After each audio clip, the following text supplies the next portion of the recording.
Treneri, kaip vertinat, kad Augusto Lima išvažiavo serijos metu, gimė vaikas, viskas aišku, bet kaip jūs vertinat, kad jis išvažiavo, paliko komandą? Kaip aš vertinu? Taip. Tai aš jam leidau išvažiuoti. Bet ar normalu, kad pusfinaliai išvažiuoja žaidėjas vis tiek? O tu turi vaikų. Tai kaip turėsi vaikų, jaunuolį suprasi. Nes čia yra maksimumas, ką žmogus gali patirti. Vau, geras klausimas tikrai. Tu galvoji, krepšinis yra svarbiausia gyvenime.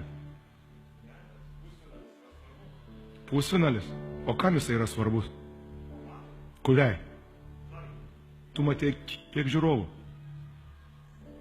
Svarbu? Ar žmogui?